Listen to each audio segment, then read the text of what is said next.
Selamat pagi Bapak Ibu jemaat sekalian. Selamat pagi. Sekali lagi saya mau tanya, apa kabarnya hari ini? Baik. Puji Tuhan ya. Hari ini keras sekali.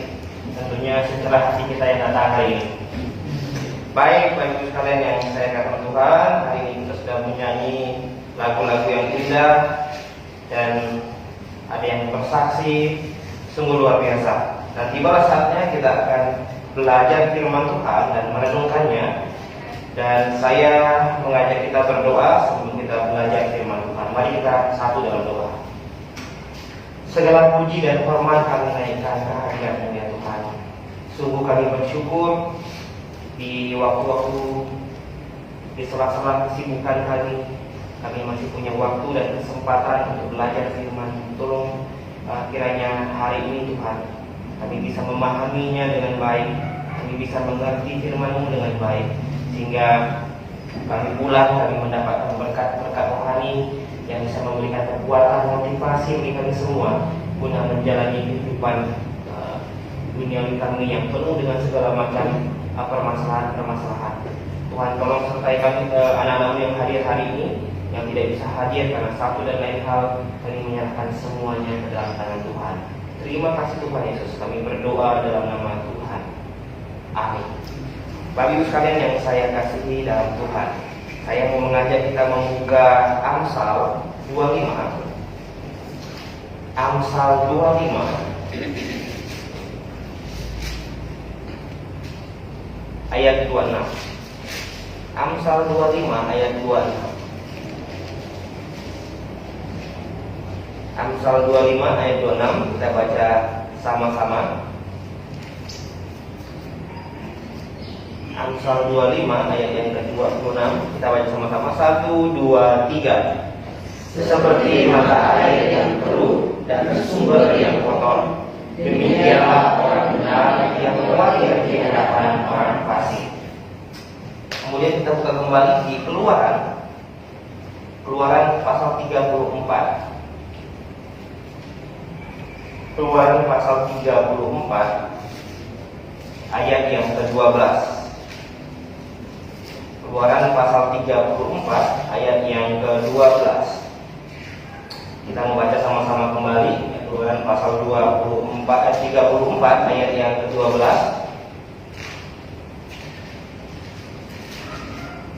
Sudah ketemu? Keluaran pasal 34 ayat 12. Dalam hitungan ketiga kita baca sama-sama. 1, 2, 3. Berawas-awaslah, janganlah kau adakan perjanjian dengan penduduk negeri yang kau datangi itu, supaya jalan mereka menjadi jerat bagimu di tengah-tengah.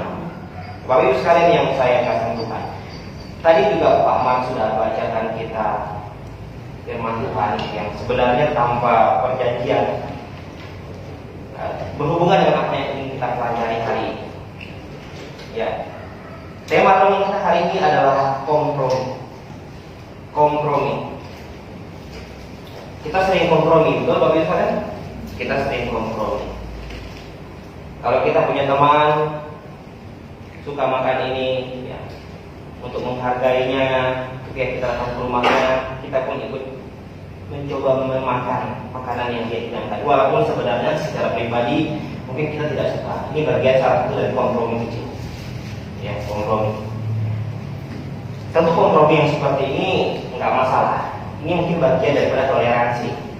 Tetapi ada kompromi tertentu yang tidak boleh dilakukan, apalagi oleh setiap orang percaya, setiap orang Kristen yang sudah sungguh-sungguh diselamatkan. Ya, kompromi apa itu?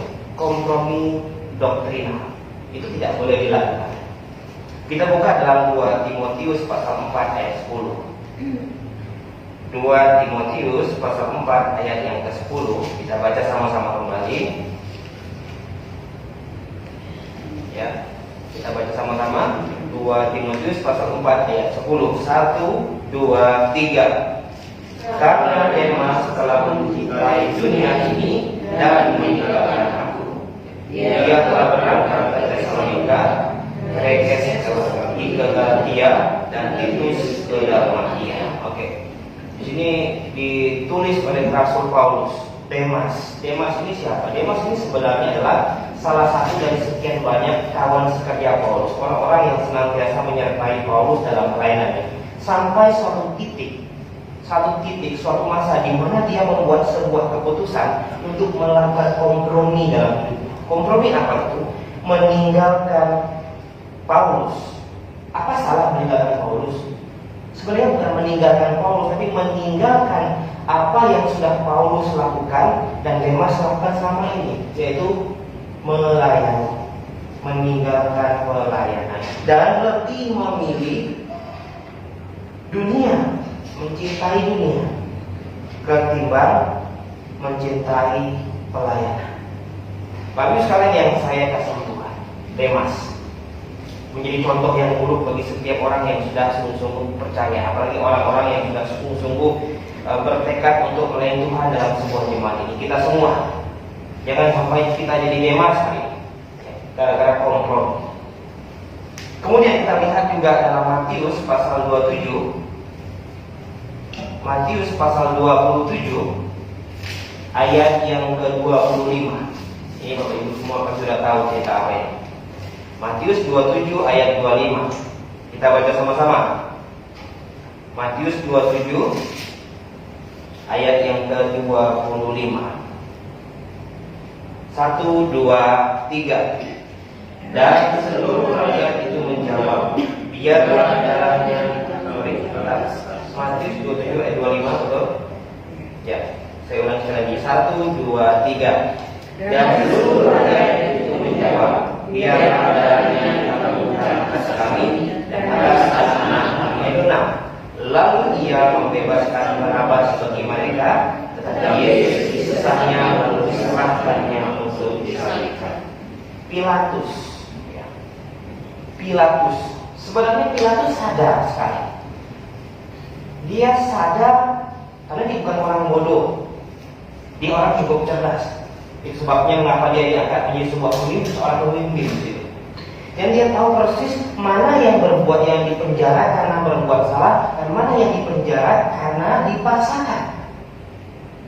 Tetapi karena karena Pilatus didesak oleh orang-orang Yahudi hari itu dan meminta supaya Barnabas dibebaskan karena mereka ingin Yesus dipenjarakan, Yesus disalibkan. Ini salah satu bagian dari kompromi juga. Padahal dia tahu yang benar. Dia tahu persis, hati nuraninya tahu persis bahwa Yesus tak bersalah karena dia tidak mendapatkan sama sekali kesalahan dari Yesus Kristus. Tetapi kompromi yang dia buat dalam hidupnya, dalam hatinya, ini berdampak negatif. Bukan hanya dirinya, tapi kepada keluarga, kepada semua orang, banyak orang. Bapak Ibu sekalian yang saya kasih dalam Tuhan, hati-hati dengan kompromi.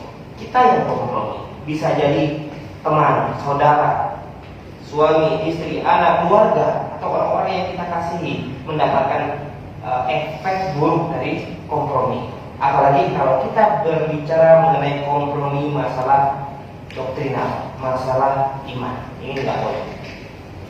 Dulu kita pernah kongres fundamentalis Kristen di Geratek. Masih ingat waktu kalian yang pernah itu? No compromise. Kita punya tema utama. No compromise, full tolerance. Apa bedanya kompromi sama toleran? Beda tipis. Toleransi tadi yang seperti yang di awal saya bilang, saya nggak suka makanan tertentu, nggak terlalu suka. Tetapi karena saya dihidangkan di rumah dan saya sedang bertamu, untuk menghargai sang tuan rumah, saya harus makan. Itu betul, saya toleransi.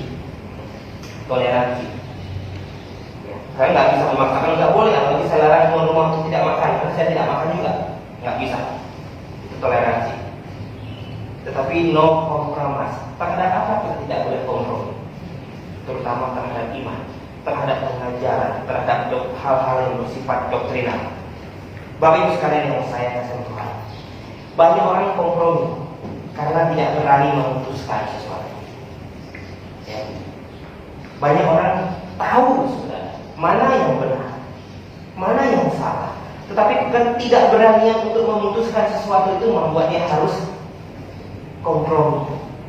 Sayang sekali. Dan yang paling berbahaya saudara, kompromi terhadap pengajaran. Gak apa-apa lah, ya, gak apa-apa lah, saya ada di sini. Gak apa-apa lah, ya. Yang penting kan masih sesama Kristen, gak apa-apa lah, saya tetap di tempat itu. Padahal di tempat itu tidak mengajarkan kebenaran misalnya, itu kompromi. Itu berbahaya bukan hanya kepada diri, kepada orang-orang yang ada di sekitar kita. Nah, Bapak Ibu sekalian yang saya kasih Tuhan, mengapa? Menjadi pertanyaan bagi kita yang akan kita pelajari hari ini. Mengapa banyak orang Kristen sering melakukan kompromi doktrina? Mengapa banyak orang Kristen tidak berani memutuskan saya memihak kebenaran? Mengapa banyak orang Kristen melakukan kompromi rohani? Itu banyak alasan. Kita akan lihat 3 alasannya saja. 3 alasan yang membuat orang Kristen hari ini sering melakukan kompromi, apalagi berhubungan dengan pengajaran Alkitab. Bapak sekarang yang pertama kita lihat. Mengapa banyak orang Kristen sering melakukan kompromi?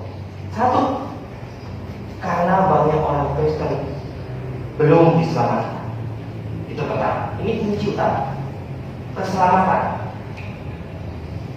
Mengapa Tuhan Yesus harus datang ke dunia? Menurut Bapak Ibu sekalian, kenapa? Kenapa Tuhan Yesus harus datang ke dunia? Meninggalkan segala tahtanya, kuasanya, dan menjadi sama seperti kita manusia.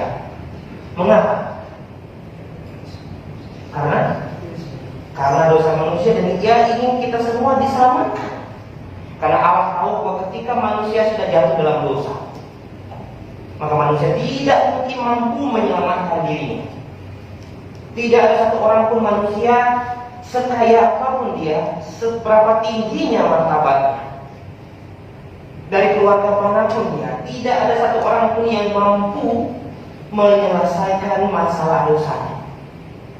Hanya orang yang tak berdosa yang bisa menyelesaikan dosa manusia. Betul?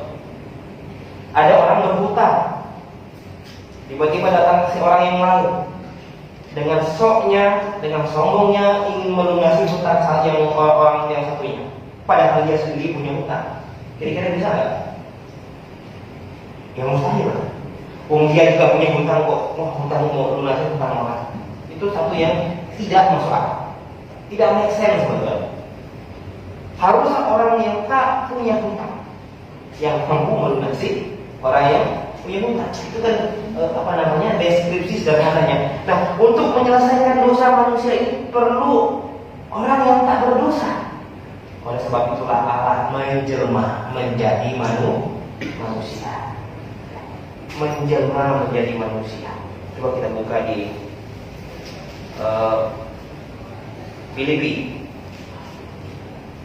Filipi pasal 2 ayat 5 sampai 7, kita baca sama-sama. Filipi pasal 2 ayat 5 sampai 7. Filipi pasal 2 ayat 5 sampai 7.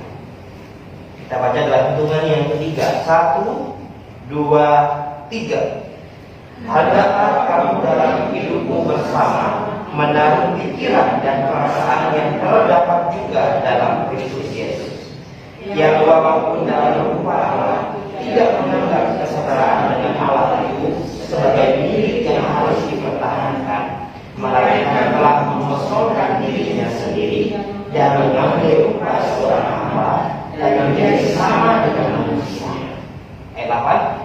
Dan dalam keadaan sebagai manusia, ia telah merendahkan dirinya dan taat sampai mati, bahkan sampai mati di atas kayu salib. Dia yang dalam rupa Allah, yang adalah Allah itu sendiri, tidak menganggap kesetaraan itu adalah sesuatu yang harus dipertahankan, karena Dia sangat mengasihi semua manusia di dunia ini. Dia mau nggak mau dan Dia harus turun mengosongkan dirinya. Itu namanya inkarnasi. Mengosongkan dirinya, mengambil rupa seorang hamba dan jadi sama seperti manusia. Supaya apa? supaya dia bisa berinteraksi, bisa berkomunikasi, bisa merasakan apa yang manusia rasakan, dan akhirnya tujuannya adalah dalam keadaannya sebagai manusia, ia merendahkan dirinya, dan taat sampai mati, bahkan sampai mati di atas kayu salib. Matinya sebagai manusia. Ya Allah yang tidak mati, mana Allah bisa mati? Banyak orang tidak paham ini. Banyak orang tidak mengerti bahwa ketika Yesus Kristus datang ke dunia, dia adalah manusia 100%. Karena dia lahir dari seorang manusia, dan dia juga Allah 100%. Itu sesuatu tidak bisa dilepaskan. Dan ketika berurusan dengan salib, yang matinya apa? Manusia. Supaya apa? Supaya saya dan Bapak Ibu semua dan kita semua di dunia ini bisa diselamatkan. Nah, kembali ke tadi pertanyaan, mengapa banyak orang Kristen melakukan kompromi? Karena banyak orang Kristen sendiri yang belum sungguh-sungguh diselamatkan. Mari cek diri kita sendiri. Mari cek kita. Sebelum kita bisa ngecek orang lain, cek diri sendiri. Apakah saya hari ini, tanggal ini, tahun ini, jam ini sudah sungguh-sungguh diselamatkan? Karena sayang sekali kalau sampai hari ini ada di antara kita jemaat GBI Depok yang belum sungguh-sungguh diselamatkan. Ini berbahaya. Ya, ini berbahaya. Kenapa? Karena kita tidak tahu satu, kapan kita mati. Kemarin berita yang lagi heboh, pulang dari mancara mana, mau pulang ke rumah, tiba-tiba bisnya tabrakan dan mati. 27 orang, keluarganya sedih sekali, berharap bertemu dengan keluarga. Kematian itu sesuatu yang sifatnya misteri yang Tuhan sendiri yang tahu. Dan kalau sampai orang Kristen belum diselamatkan dan sungguh-sungguh bertobat dan percaya, ini jadi malah petaka besar. Tapi seandainya kita sudah sungguh diselamatkan dan Tuhan izinkan kita mengalami satu dan lain hal seperti layaknya tadi kecelakaan tadi dan kita meninggal misalnya, maka pada saat itu kita ada bersama-sama dengan Tuhan di surga. Tapi kalau belum diselamatkan, ada bersama-sama dengan Michael Jackson di neraka. Bapak Ibu sekalian yang saya katakan Tuhan, itu mengapa banyak orang Kristen bisa dan sering melakukan kompromi? Karena dia sendiri tidak diselamatkan. Orang yang tidak diselamatkan, yang belum sungguh-sungguh diselamatkan, meskipun dia lahir sudah dapat status orang Kristen karena bapaknya Kristen, kakeknya Kristen, bapaknya pendeta, kakeknya pendeta, itu tidak jaminan dia diselamatkan. Karena keselamatan itu adalah sebuah keputusan pribadi kita dengan Tuhan. Tidak bisa ada orang. Kalau berdoa tidak bisa ada orang. Ada teman, ada suami, istri, saudara, adik, ke surga, tidak ada alat untuk tarik orang di sana gimana? Kalau ada alat sih enak. Jangan dulu tarik temannya. Bertobat dan percaya itu sebuah keputusan hati. Sikap hati kita. Apakah kita benar-benar menyadari bahwa kita ini adalah orang berdosa dan berdosa tidak mungkin bisa menghampiri Allah. Dosa sekecil apapun tidak mungkin bisa menghampiri Allah. Karena Allah Maha Kudus, kita orang berdosa. Dan supaya itu selesai, maka dosa itu harus diselesaikan. Nah, Tuhan itu sudah menyelesaikan dosa itu 2000 tahun yang lalu di atas kayu salib. Ya, Dia menebus dosa seisi dunia, termasuk kita semua di tempat ini. Sekarang yang menjadi keputusannya ada di kita, bukan lagi ada di pihak Allah. Dari pihak Allah Dia sudah menyediakan keselamatan. Dia sudah kasih simpan semua hadiah, kasih karunia keselamatan itu ibarat hadiah. Kita tidak perlu capek-capek, kita tidak perlu berusaha, kita cukup membuat sikap hati saya mau terima tidak. Sudah disimpan di depan hidung kita masing-masing.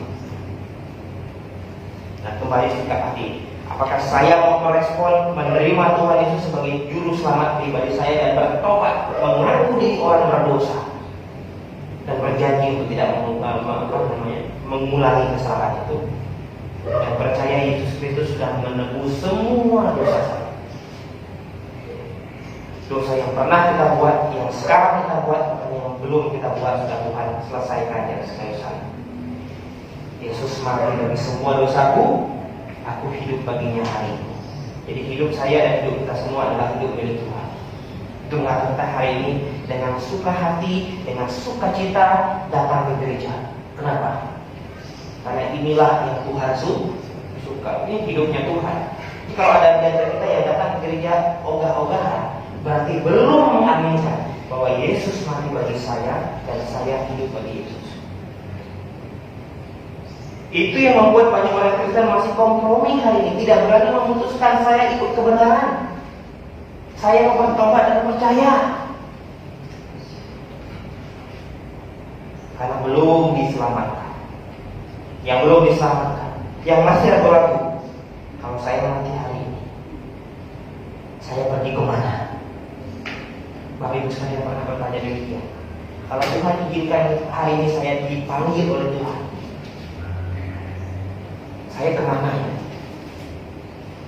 Saya pergi kemana? Hanya ada dua tempat. Surga bersama dengan Tuhan itu perlu syarat, bertobat dan percaya dan menerima Tuhan Yesus sebagai Tuhan dan Juru Selamat.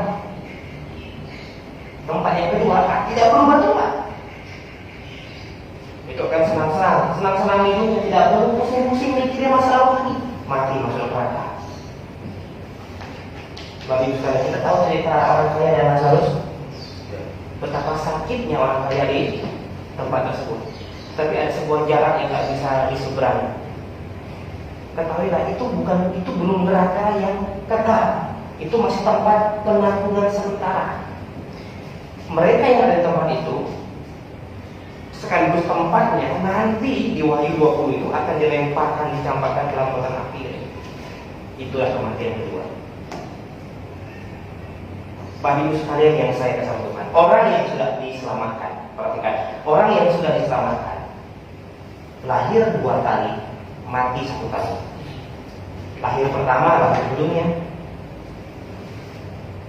Matinya, dia mati meninggalkan tubuh jasmani, kemudian hidup bersama Tuhan di surga.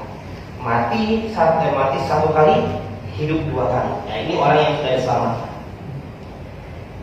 Orang yang belum diselamatkan, hidup 1 kali, mati 2 kali. Hidup pertama, ya lahir sebelumnya. Mati pertama, ketika meninggalkan tubuh. Mati kedua, ketika selamanya berada di neraka. Hati-hati. Jangan sampai sudah di tempat itu baru menyesal seperti orang kaya, terlambat. Pikirkan hari ini. Ya, sudahkah saya sungguh-sungguh diselamatkan? Keselamatan adalah hal yang terutama dalam hidup ini. Tadi Paulus bilang, beban yang paling berat dalam hidup kita apa? Bukan beban materi, bukan beban ini, tapi beban dosa. Kalau materi kita bisa selesaikan, beban-beban dunia lain kita bisa selesaikan, ada jalan keluar. Beban dosa kita tidak bisa selesaikan, kecuali Tuhan yang selesaikan. Tetapi Tuhan sudah selesaikan 2000 tahun yang lalu. Sekarang butuh sikap hati kita, Bapak Ibu sekalian. Butuh sikap hati kita saja. Apakah saya sudah sungguh sampai? Saya sungguh-sungguh mau menerima Tuhan Yesus sebagai Tuhan dan Juru Selamat saya yang sudah menebus semua dosa-dosa saya. Butuh itu saja. Selanjutnya, buat komitmen. Yesus mati bagi semua dosaku. Sekarang saya harus berkomitmen, berjanji hidup bagi Dia.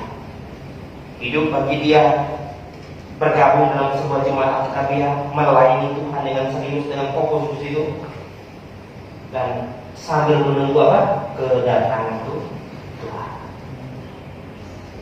Allah ingin semua diselamatkan, ya jelas. Bahkan Allah sendiri berkata Dia tidak ingin satu orang pun dia celaka. Dia mau semua selamat. Tapi kembali, Allah tidak mau paksa kita. Manusia diciptakan dengan akal budi dan kehendak bebas. Bahkan Adam dan Hawa yang diciptakan pertama di Taman Eden juga diberikan kebebasan memilih. You mau pilih silakan. Mau pilih setia sama Tuhan, jangan makan buah. Atau sebaliknya, makan buah itu kamu akan mati. Rupanya manusia ini lebih senang untuk tidak taat ketimbang taat kepada Tuhan. Terlalu sulit mungkin untuk taat kepada Tuhan hari ini. Terlalu sulit menurutnya untuk membuat komitmen untuk setia kepada Tuhan hari ini. Karena kan dia dilihat maka Tuhan gak kelihatan ya. Sementara teman kelihatan, saudara kelihatan, dunia menawarkan sesuatu yang nampak. Ya sudahlah, kompromi dulu. Kompromi kecil lama-lama akan menjadi besar. Kalau kita menyadari hari ini kita membuat kompromi itu dan sadar itu buat salah, mari segera kembali. Jangan sampai skala besar, skala banyak, sulit untuk kita barengan. Bapak Ibu sekalian yang saya kasih Tuhan, Tuhan ingin menyelamatkan manusia. Itu mengapa Yesus harus mau tidak mau datang dulu. Karena sifat maha kasih Allah. Ya. Allah bisa merubah keputusan. Ingat ketika Israel menyembah lembu emas di bawah Gunung Sinai dan bisa naik ke atas untuk mendapatkan 2 loh batu, 10 perintah Allah. Di bawah bangsa Israel bingung, seperti domba kehilangan gembalanya. Akhirnya mereka apa? Otak-otak lama di Mesir itu masih melekat. Di Mesir itu kan mereka menyembah dewa-dewa, manusia berkepala binatang. Itu dewa-dewa Mesir. Akhirnya mereka membuat sebuah lembu emas dari emas murni. Emas yang Tuhan sengaja buat orang Mesir berbaik hati malam sebelum mereka keluar dan memberikan emas perak mereka, semua barang berharga mereka kepada bangsa Israel.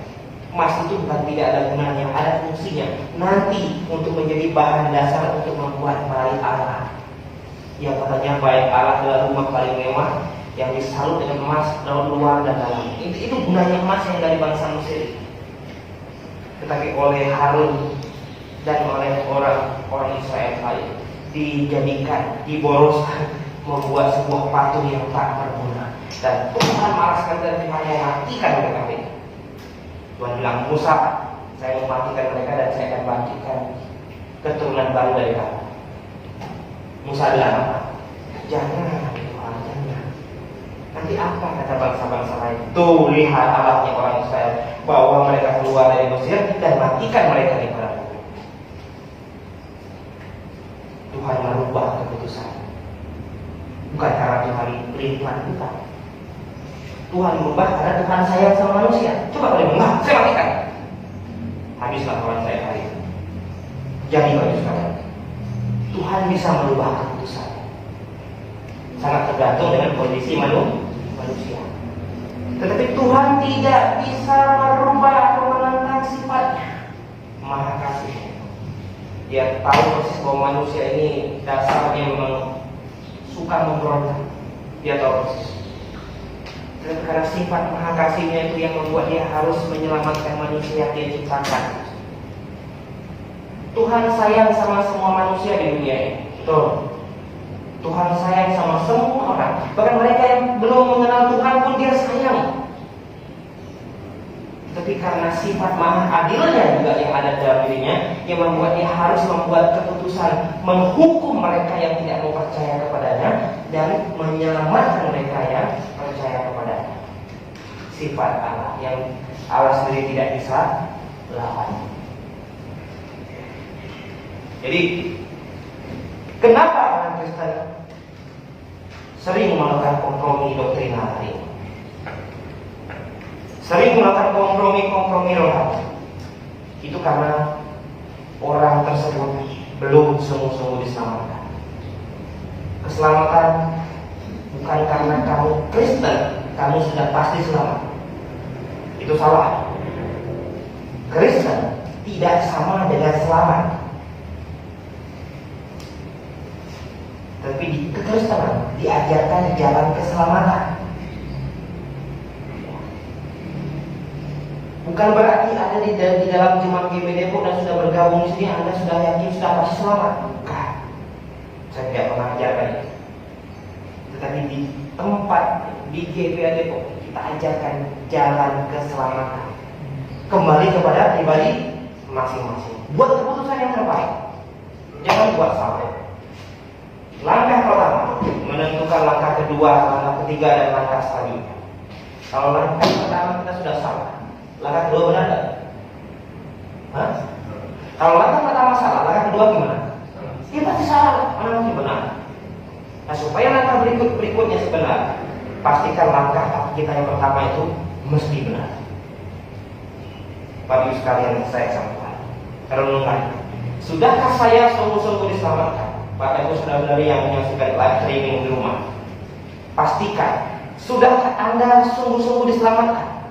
Tanyakan, kalau saya mati hari ini, saya pergi kemana ya? Karena tidak ada orang tahu kapan kita mati. Kalau tahu enak, sudah atur sejak lama, beli kayu, siap lahan, ya kan? Beli baju, nanti hitung acara kematian kita. Tapi masalah nggak ada kan? Itu sesuatu yang misteri, hanya Tuhan yang tahu. Kalau waktu Tuhan bilang selesai, minta waktu mau naik, ya sudah, nggak bisa. Oleh sebab itu renungkan, sudahkah saya sungguh-sungguh diselamatkan atau memang belum diselamatkan? Kalau belum, buat keputusan hari ini. Jangan tunggu-tunggu. Kita tidak tahu hasil orang, mungkin Tuhan bisa datang atau nanti kita bisa mati dan sebagainya. Mengapa banyak orang Kristen sering melakukan kompromi? Kedua, faktor yang kedua, karena tidak memahami Alkitab dengan benar. Alkitab dijadikan sebuah pajangan, dijadikan sebuah jimat, disimpan dalam sebuah kotak khusus yang dihias demikian cantik, disimpan dalam kotak hitam yang berukir tinta emas, disimpan di atas tempat tidur. Kayak jimat Alkitab. Bukan seperti itu memperlakukan Alkitab. Bukan seperti itu memperlakukan Alkitab.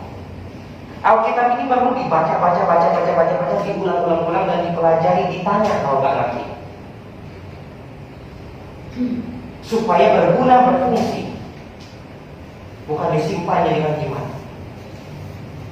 Dan hal ini yang membuat banyak orang Kristen tidak paham Alkitab. Ada yang bilang sama saya, Pak, saya belajar langsung dengan Tuhan. Bagaimana caranya Anda belajar langsung dengan Tuhan? Kamu ngobrol sama Tuhan, tanya, Tuhan jawab apa? Ini aneh. Dulu iya, ketika Tuhan Yesus ada di dunia, langsung belajar, enak, tidak ada yang tersembunyi. Hal-hal yang jauh ke belakang dan hal-hal yang jauh ke depan, dia kan tanya habis, pasti kita jawab. Tapi hari ini Bapak Ibu sekalian, Yesus Kristus naik ke surga dan dia tinggalkan satu harta yang berharga untuk dunia. Ini jemaat dari Allah yang hidup, tiang penopang dan dasar kebenaran. Jemaat yang benar haruslah menjadi tiang penopang, haruslah menjadi dasar kebenaran. Jadi sekiranya banyak orang membutuhkan kebenaran, ingin cari tahu kebenaran, ingin bertanya, dia datang ke gereja, dia tanya, dia pelajari. Itu fungsi gereja yang benar. Bukan menyuguhkan berbagai macam atraksi stand up komedi supaya orang yang datang senang, pulang tidak terasa. Persembahan penuh. Bukan menyajikan atraksi penyembuhan dan sebagainya. Bukan itu yang Tuhan mau. Kedatangan Tuhan kedua, yang pertama, dia menyelesaikan penyakit rohani kita, yaitu dosa.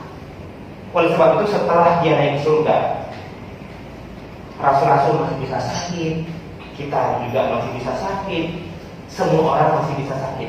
Ya karena Tuhan sedang menyelesaikan masalah rohani kita. Dosa itu yang paling penting, beban terberat dari Paulus itu. Nah nanti kedatangan yang kedua yang sedang kita tunggu hari ini, kedatangan kedua baru dia menyelesaikan penyakit jasmani.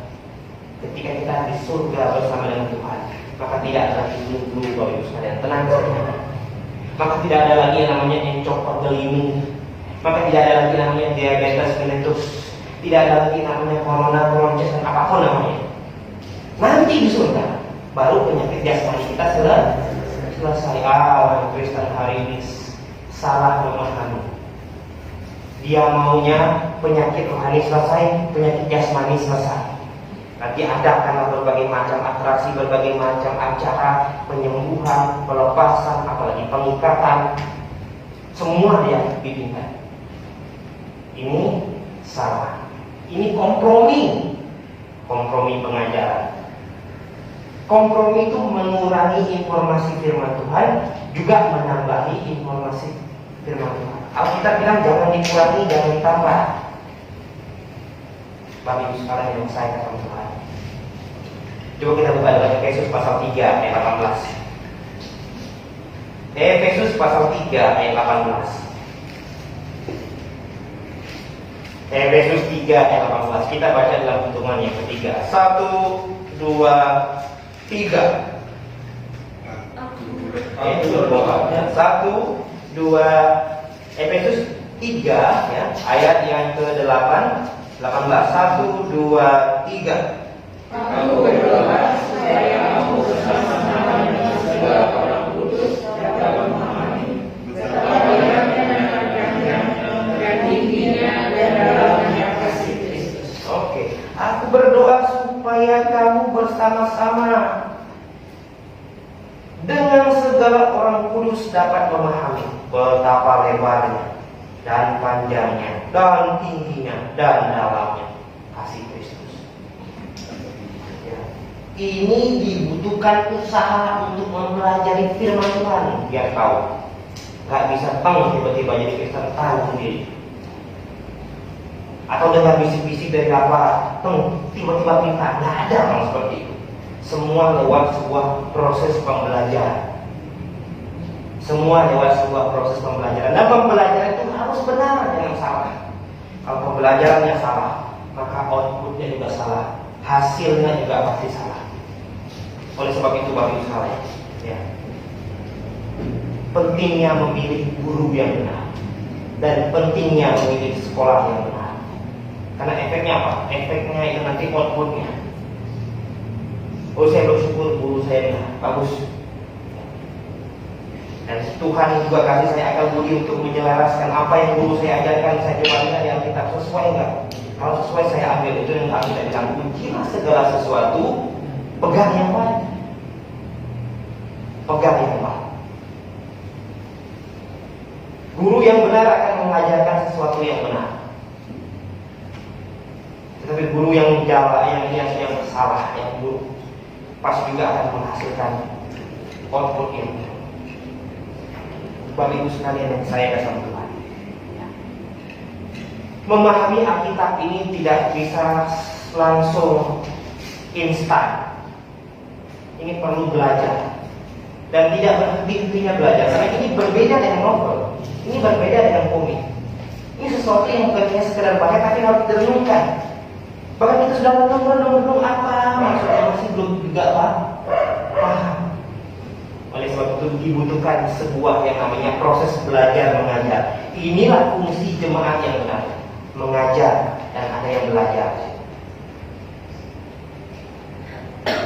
Sayang kita punya Rabu malam untuk sementara kita masih pending dulu. Kita ada kelas Alkitab. Bisa bertanya bebas. Dan juga kita selalu mengakomodir orang-orang, jemaat siapapun yang hadir di kita. Setelah selesai kebaktian, silakan mau bertanya apa saja. Yang berhubungan dengan khotbah boleh, yang tidak berhubungan juga boleh. Tentang ayat-ayat Alkitab yang lain juga boleh. Karena kita ingin orang-orang yang hadir pulang, bukan pulang dengan tangan hampa, tapi benar-benar pulang dengan bekal. Saya ingat dulu, ketika pemuda, remaja, ketika datang ke gereja pulang, 1 jam kemudian sudah lupa tadi ngomong apa di mimbar. Padahal sudah perasaan sudah duduk dengan tenang, gitu ya. Sudah mendengarkan, tapi tidak ingat lagi. Apalagi kalau ditanya minggu depan, apalagi kalau ditanya 2 bulan lagi, sudah buyar semua. Oleh sebab itu kita mau pastikan orang yang hadir ini benar-benar paham. Kalau nggak paham, silakan tanya.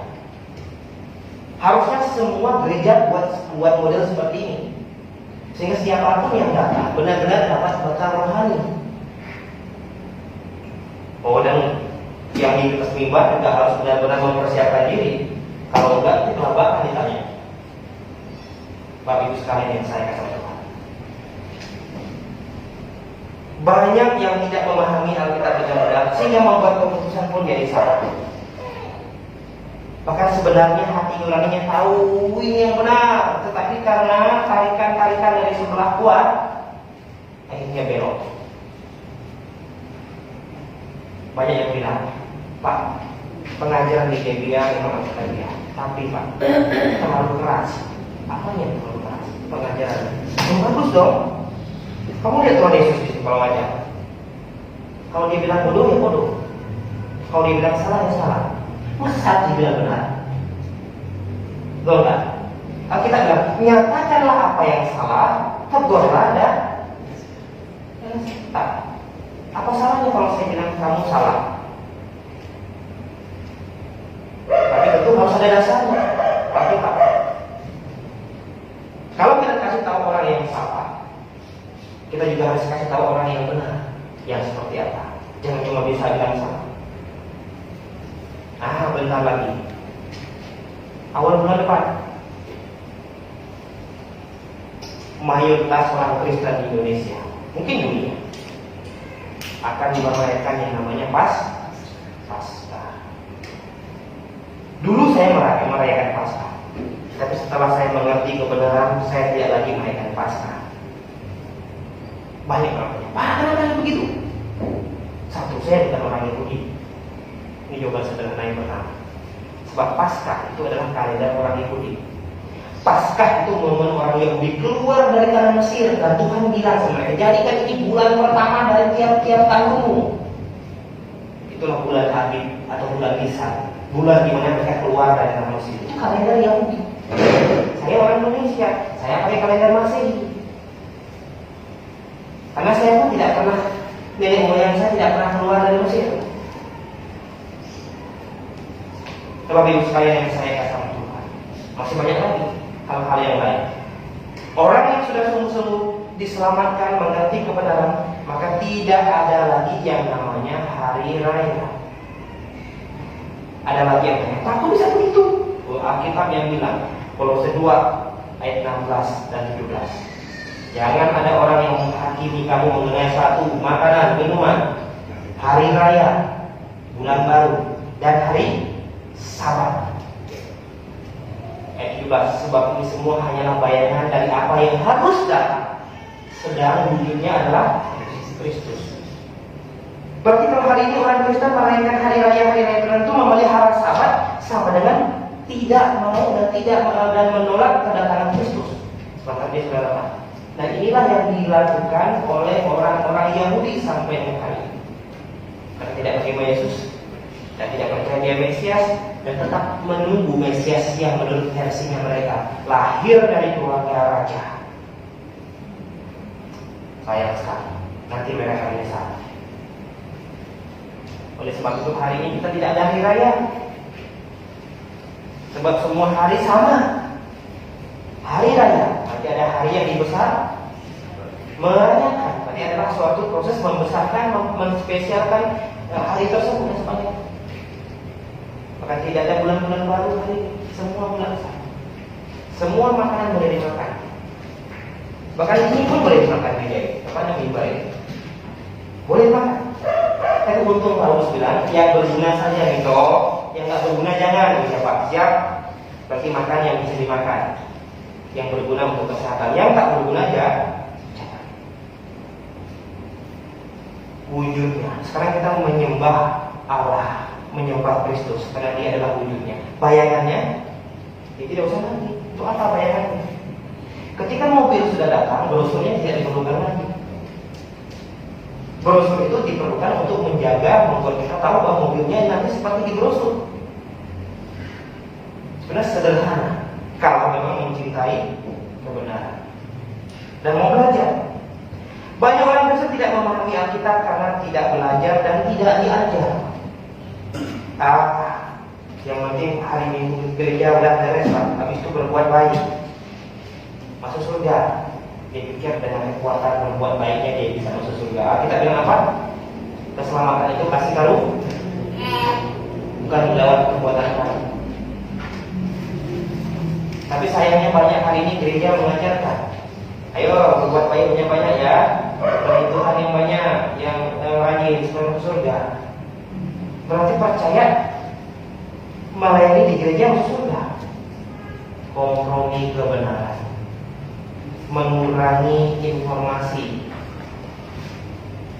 menambahi informasi kebenaran firman Tuhan. Keselamatan itu murni percaya. Nah, setelah kita selamat, sungguh-sungguh percaya, diselamatkan, yakin kapanpun Tuhan pasti saya diselamatkan, pasti bersama-sama dengan Tuhan. Nah, mulai saat itulah kita rajin berbuat baik. Jadi rajin berbuat baik karena saya sudah sungguh-sungguh punya kepastian keselamatan. Karena itu dihitung oleh Tuhan. Segelas air putih. Makanya kalau saya ke rumah kopi, saya sediakan kopi lebih mahal, lebih besar dari kopi dari air putih. Hitungannya, bagus saudara. Bukan berbuat baik karena mau masuk surga, tapi berbuat baik karena sudah yakin dan pasti masuk surga. Banyak orang Kristen nggak paham ini. Karena apa? Tidak belajar dan tidak ada yang ngajar. Bisa jadi yang ngajar juga belum selamat. Tapi kan sudah terletak, bukan jaminannya Bapak Ibu sekalian. Kembali ke sikap hati. Hanya dia dan Tuhan yang tahu apakah dia sudah sungguh-sungguh diselamatkan atau tidak. Kalau belum dan sudah menjadi pengajar, yang celaka adalah dia yang celaka. Yang lebih celaka lagi siapa? Jemaat. Ratusan jemaatnya itu dituntun orang buta, nuntun orang buta. Nyampe tujuan kan? Tunggu waktu yang kepleset jatuh masuk air. Orang buta penuntun orang buta. Mesti yang nuntun melek dulu, baru bisa nuntun. Tapi sekarang yang saya contoh. Itu yang kedua. Mengapa banyak orang Kristen sering melakukan kompromi? Pertama, karena banyak orang Kristen sendiri belum diselamatkan. Mereka hanya pede, percaya diri, status orang Kristen, KTP orang Kristen, bapak pendeta, rajin melayani, yakin sudah selamat. Bukan seperti itu. Kalau begitu, kalau alasan tadi benar untuk keselamatan, maka Tuhan Yesus tidak perlu datang. Rajin-rajin aja kita melayani, rajin-rajin aja kita berbuat baik. Ambil aja status kakek nenek kita yang orang Kristen itu. Kalau itu saat mutlak untuk menjadi bisa diselamatkan dari surga. Ngapain Tuhan Yesus datang? Tapi kan syaratnya bukan itu, maka Yesus mau nggak mau harus datang.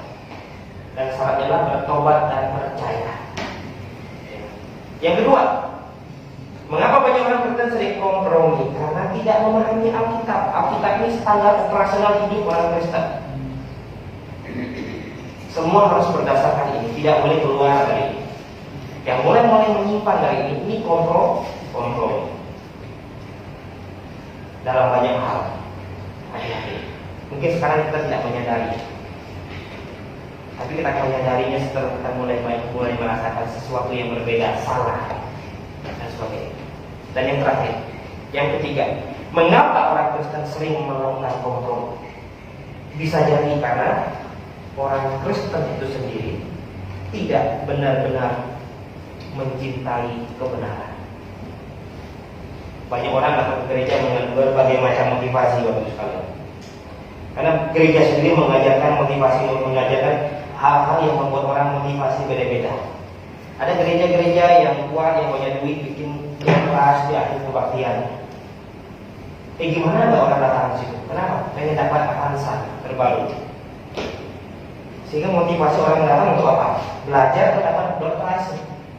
Dia dapat door prize ya. Belajar itu formalitasnya. Yang beginian mustahil mencintai kebenaran. Mungkin di dalam kebenaran pun belum. Salah gereja juga menawarkan berbagai macam kesembuhan, lepas dari kutuk penyakit, lepas dari kutuk kemiskinan. Bayangkan, ada orang Kristen gereja berani menjamin lepas dari kutuk kemiskinan. Hebat, Yesus sendiri nggak pernah bilang begitu. Maka Yesus bilang, kalau kamu ikut saya, pikul salib. Hari ini orang Kristen hebat. Siapa yang gak mau lepas dari kutuk kemiskinan coba? Semua orang pengen dong. Akhirnya orang datang dengan motivasi apa? Tidak pengen miskin lagi, pengen kaya, itu enggak? Pengen hidup nyaman, tidak mau sakit-sakit lagi, pengen sembuh dalam nama Yesus. Kacau balau. Saya sering ajarkan ke jemaat Depok, kalau sakit jangan datang ke pendeta, jangan datang ke gembala, karena gembala tidak akan bisa yang ngasih sembuh. Bisa sih datang, Pak, aduh kurang enak badan dia. Kenapa, Pak? Nah, agak pusing, saya punya panadol. Ya kan? Paling itu yang saya bisa lakukan. Selebihnya enggak. Sisa mungkin saya berdoa itu orang sembuhkan. Kalau sakit, dia pergi ke dokter. Kalau sakit jasmani, kalau sakit rohani ya, baru pergi datang ke gereja. Cari tahu kenapa Pak ini. Resepnya pasti dijamin benar. Tapi kalau Anda sakit jasmani pergi ke gereja, resepnya akan dibuat seolah-olah benar, tapi salah. Bagus sekalian yang saya sebut.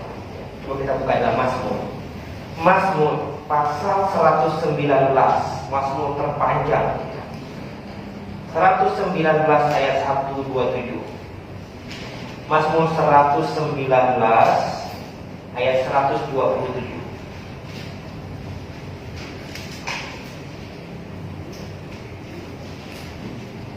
Mazmur 119 ayat 127.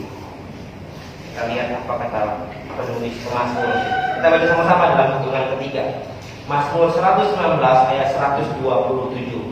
1, 2, 3. Itulah sebabnya aku mencintai perintah-perintahmu lebih daripada emas, bahkan daripada emas pula. Oh, Daud penulis luar biasa. Dia bilang, itulah sebabnya aku mencintai perintah-perintah. Sekarang perintah-perintah Tuhan ada di mana, maksudnya? Tidak kita dapatkan di berbagai macam buku selain di dalam Alkitab. Ini sama dengan Daud bilang, aku mencintai Alkitab lebih daripada emas. Bahkan lebih daripada emas uang, lebih daripada emas dan lebih daripada emas uang. Lihat ekspresi iman Daud. Saya nggak yakin banyak orang yang seperti itu. Itu maksudnya apa? Bahwa rasa mencintai kebenarannya itu sudah tidak lagi diukur dengan benda-benda duniawi lagi, dengan harta duniawi. Saking mencintai firman, saking mengasihi Tuhan dan saking mengasihi kebenaran. Tidak heran hari ini Daud menjadi raja yang sangat sukses. Maka Yesus Kristus disebut Yesus Kristus anak Daud, keturunan Daud. Luar biasa.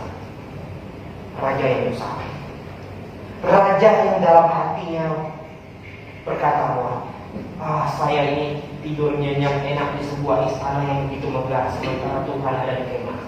Daud lah yang punya rencana ingin membangun rumah yang megah bagi Tuhan, bahkan lebih megah daripada istana. Sayang, dia nggak bisa membangun itu. Karena apa? Karena Tuhan bilang tangannya tidak penuh dengan darah. Biarlah keturunanmu nanti. Tapi minimal itu keluar dari hati. Hati Daud, hati yang sangat luar biasa mengasihi Tuhan. Dari sekian banyak raja, Daud adalah raja yang sangat mengasihi Tuhan. Dan Tuhan sayang sekali sama dia. Tuhan sayang sama dia. Dia mencintai, katanya mencintai perintah-perintah. Coba kita buka lagi, masih di pasal yang sama, ayat 167. Ayat 167.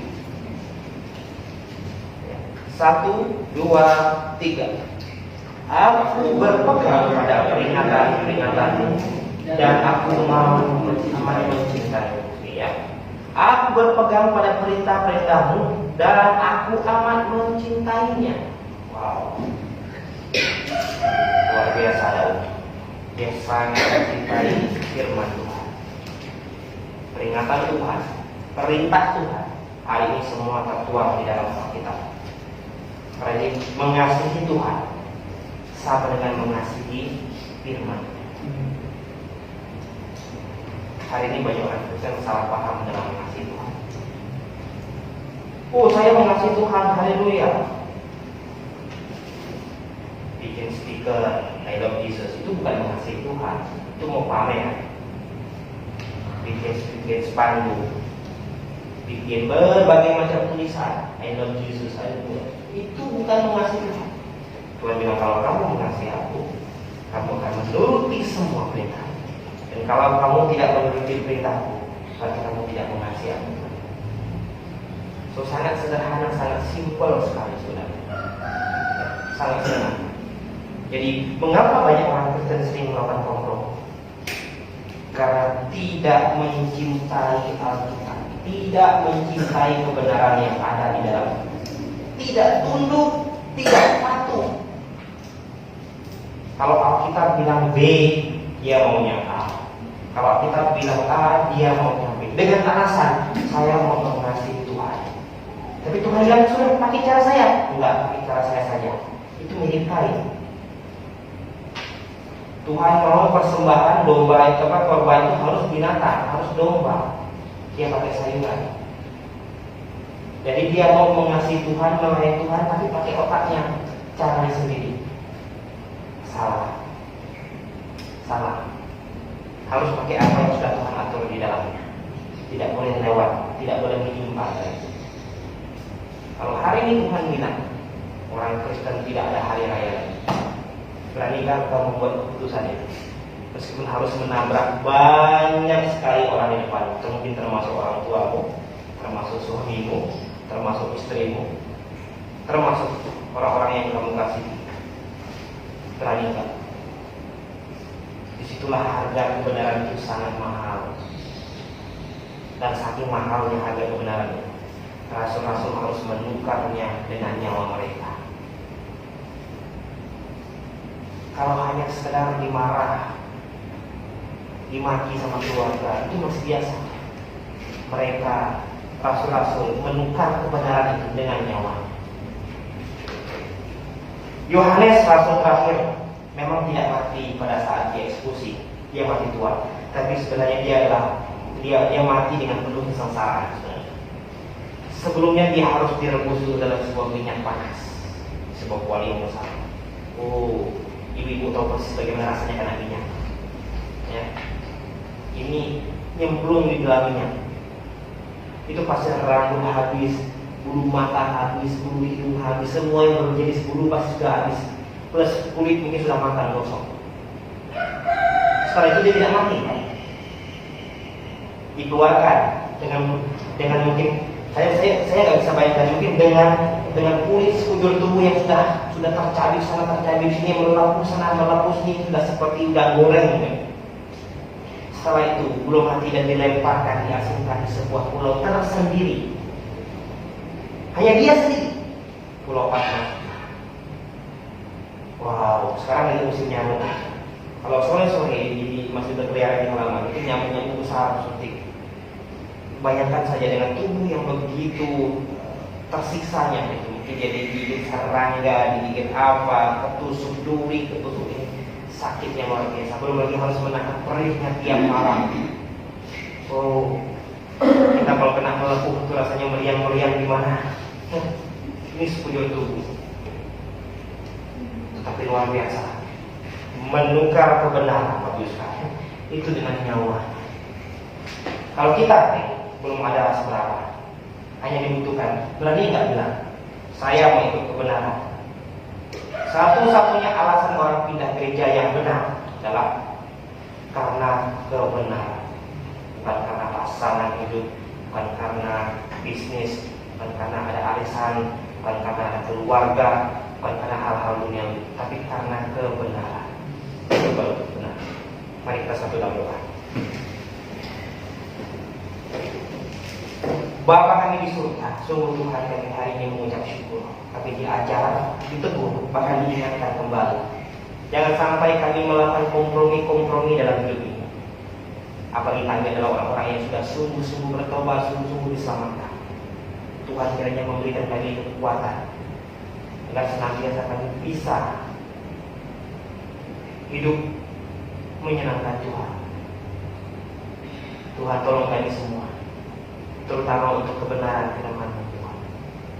Kami tahu harga kebenaran itu sangat mahal, dan mahalnya itu sudah terbukti ketika Rasul-Rasul harus menukar kebenaran itu dengan nyawa mereka.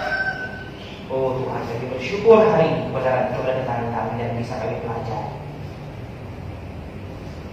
Tuhan tolong kami semua, anak-anak yang hadir pada hari ini.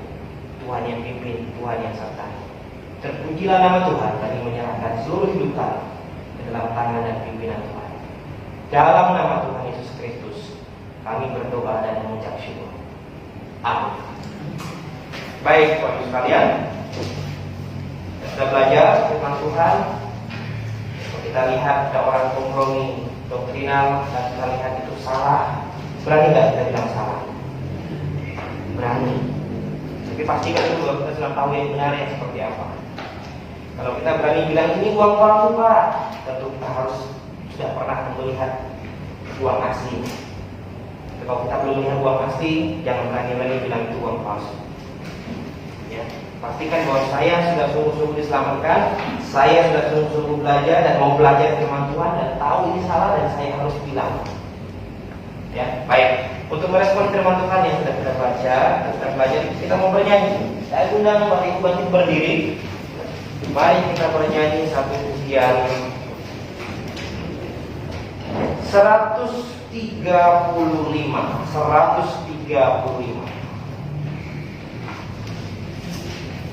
Pujian nomor 135. Suaramu kurindukan. Hari ini kita merindukan suara Tuhan. Suara Tuhan semuanya ada dalam Alkitab. Ya. Jangan berharap Tuhan bisik-bisik di kuping, ya. Nanti yang datang lain. Sekarang kita punya Alkitab, punya firman-Nya, rindu akan belajar firman Tuhan. Mari ayat 1, 2, dan 3. Suaramu kurindukan.